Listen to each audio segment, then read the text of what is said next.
Polres Lok Semawe membongkar jaringan pencurian sepeda motor yang melibatkan 6 orang pelaku. 2 diantaranya adalah penadah asal Sumatera Utara berinisial PR dan EK. Para pelaku menjalankan aksinya dengan alat bantu berupa kunci T dan besi runcing. Di antara para pelaku, terdapat pasangan suami istri berinisial BR dan FW dari Muara II, Kota Lok Semawe, yang sudah beraksi sejak awal tahun. Selain itu, polisi juga menangkap seorang pelaku berinisial AL, yang diketahui merupakan seorang residivis dan masih berstatus pelajar. Ia tertangkap setelah mencuri motor di kawasan Kecamatan Banda Sakti. Polres Lok Semawe juga mengungkap kasus penipuan yang melibatkan seorang pria berusia 29 tahun berinisial HG, warga Desa Nibong, Aceh Utara. Pelaku menipu korban dengan cara menjual mobil menggunakan dokumen kendaraan palsu, seperti STNK dan BPKB yang tidak sah.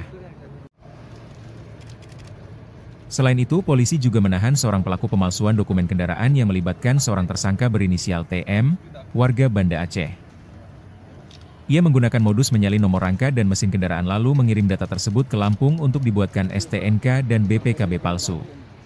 Kami akan menjelaskan terkait pengungkapan 6 orang pelaku tindak pidana pencurian kendaraan bermotor, kemudian 2 orang dari pidana penadah atau pertolongan jahat yang terjadi di wilayah hukum Polres Lok Semawe yang mencakup Lok Semawe dan Aceh Utara dari awal tahun 20 Januari 2025 sampai dengan 16 Mei 2025 ada 14 laporan polisi yang kami ungkap dari beberapa rentetan kejadian.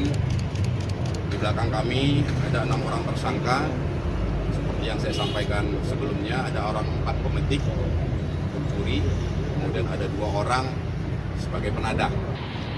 Semua tersangka kini menjalani proses hukum dan dijerat dengan pasal tentang pencurian serta pemalsuan dokumen, dengan ancaman hukuman penjara hingga 7 tahun. Dari Lok Semawe, Tim Liputan Aceh Video.